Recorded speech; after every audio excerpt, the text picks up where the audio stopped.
What's up, all my Ewoks, triples, droids, and Wookiees? It's Anna, also known as that Star Wars girl, and today I'm going to be doing a review of Star Trek Lower Decks. Now, I've been sick this past week, and my voice isn't exactly what it usually is because I am still recovering from strep throat, so I apologize for that, but let's get on to this dumpster shit show catastrophe. It's not a comedy. What they did with the first episode was they jammed so much information in it that you didn't have time to breathe. It was stressful. Everyone was talking over one another. This kind of starts off that way, but basically what this entire episode is that purple hair dude and the mariner chick are he's originally supposed to escort this Klingon. He's super excited to taking this Klingon general to go do these talks for peace on this one planet. He's all excited about it. Mariner can't let him do anything. She's got to tag along and prove that everything he does is wrong and that she is the ultimate being in the fucking universe and knows everything about everything and everything he knows is wrong. And so she tags along on this mission and basically allows everything to get fucked up.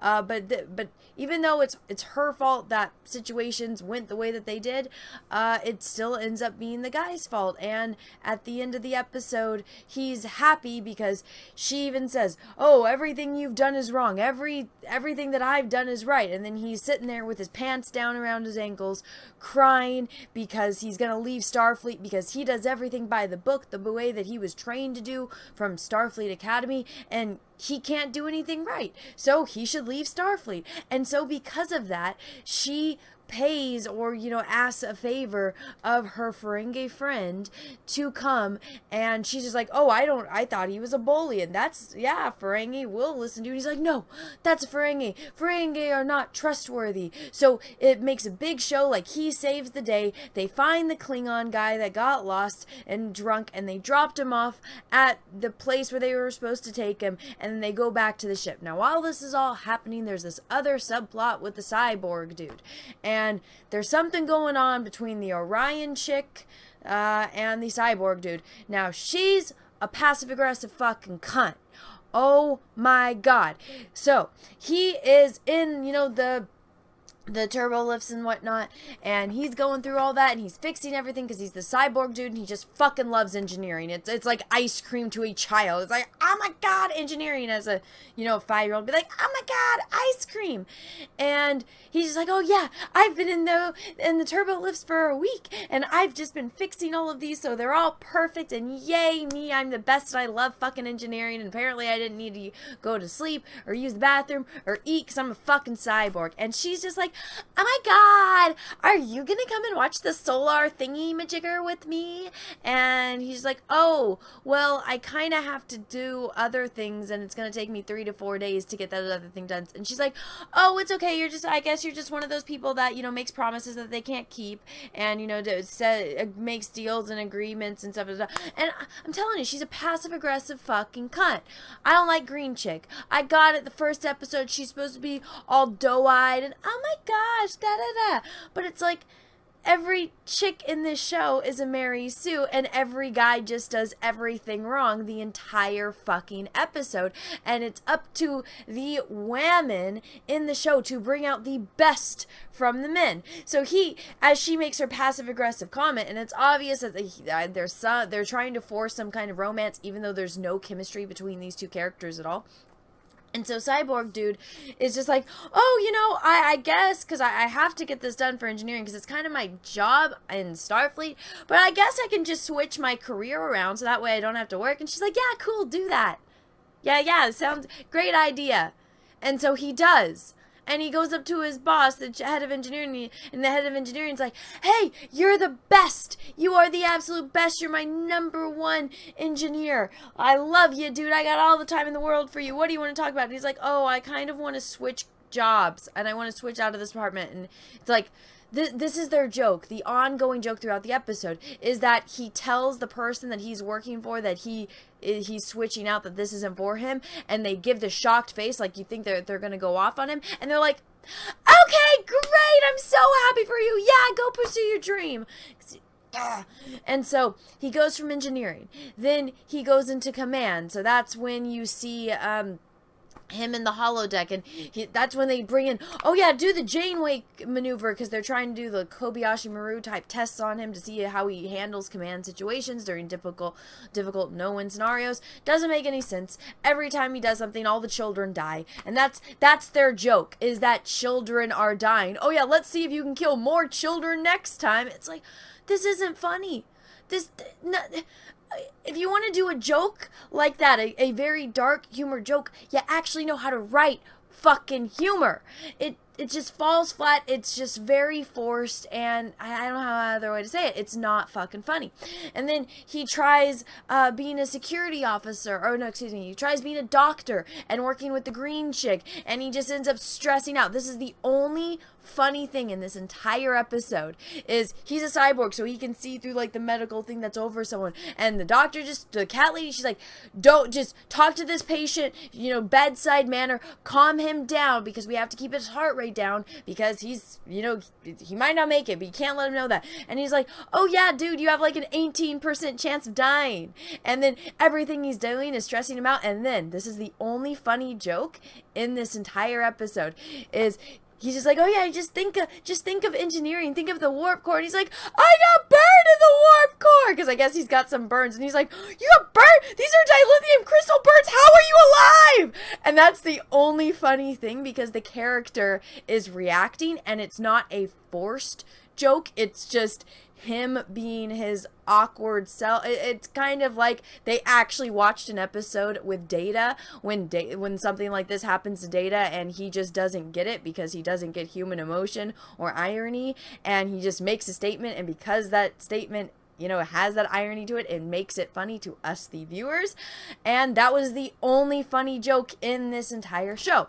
And then he goes into security. That's when you see him shooting all the Borg, because it's a simulation that the Bajoran, basically knockoff Worf security officer, puts in front of the robot guy.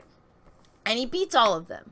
Apparently, since these aren't real Borg, maybe there's a fault in their programming, but they don't adjust to anything like Borg do, because, you know, you shoot at a Borg with a phaser, you try to hit a Borg, you rip their arm off. Guess what? They make adjustments, and honestly, I don't know what the aspects is of this guy being a cyborg, because you can, like, see half of his, you know, I don't know if it's positronic brain. They haven't explained that. They just said he's a cyborg in the very first episode when they introduced him. Oh yeah, he has these upgrades. Okay, fucking cool. Great. He's got upgrades. Explain that, so he can just rip Borg's arms off. If he's still part human, that means that he does... You know, Data's super strong because he's a fucking android. That just because you have cybernetic, you know, implants and stuff doesn't make you instantly strong. It's not like, you know, Geordi having his visor made him have super strength. So they really need to explain the parameters of how that works.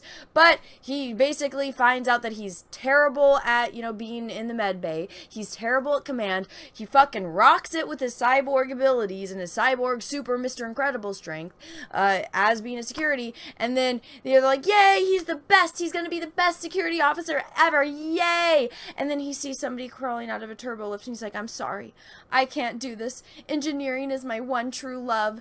And, you know, does the look like, oh, they're all gonna get mad, and this is the dude that's like, yes, blow him up, da da da, and he's like, yay, okay, go for it, be true to yourself. And it's like, what the fuck? That's not funny. It's not funny. The guy that wants to blow everything up, that's always supposed to rush into a fight, is gonna say, oh, yeah, it's okay, follow your dreams. It's so forced, and it fell flat.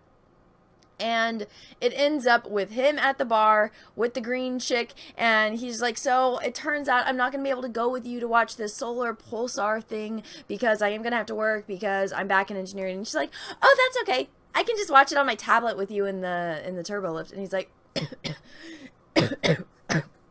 excuse me, he's like, oh, what, really? And she's like, yeah, I just didn't want to be alone, because, you know, I don't have any friends here because I'm new, and yeah, but so yeah, I'll just watch it with you. And she's like, it's not like you went and tried all of those jobs for me, right? It's like, really, bitch?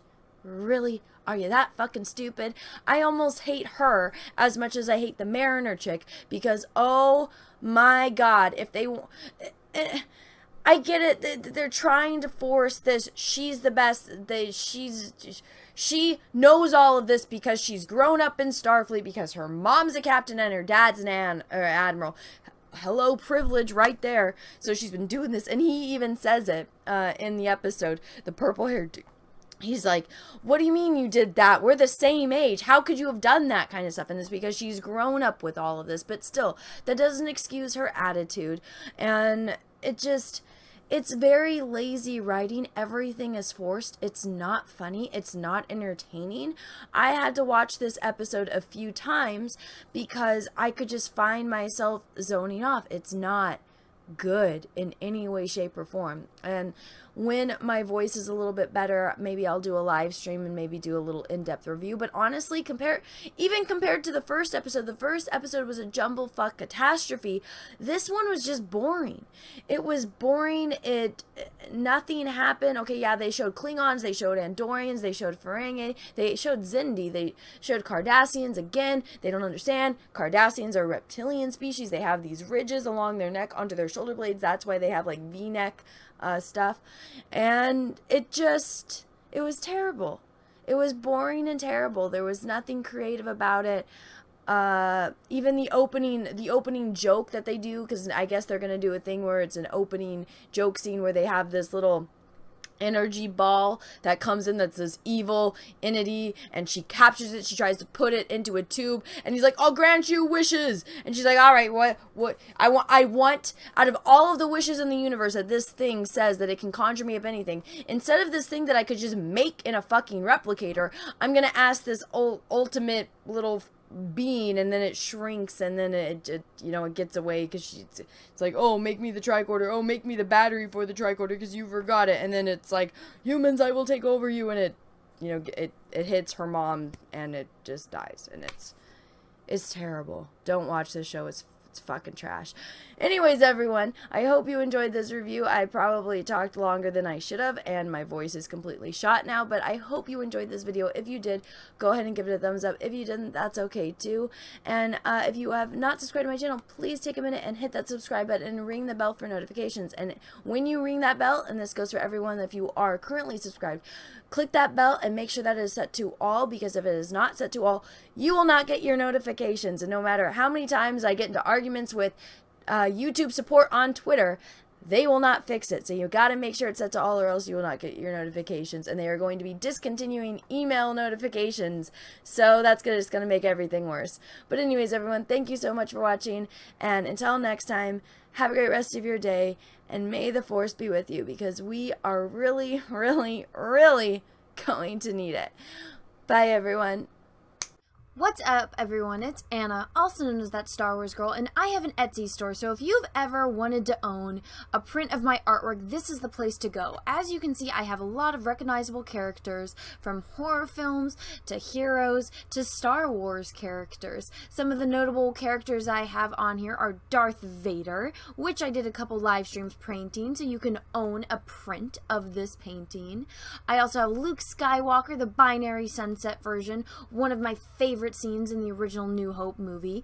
I have Darth Maul, which Ray Parks himself actually complimented me on Instagram. And then last but certainly not least, Ahsoka Tano. So if you want to own any of these prints, go right on over to my Etsy store. Again, that's The Art of Anna, That Star Wars Girl, or TSWG for short. Thank you, everyone, and have a great rest of your day.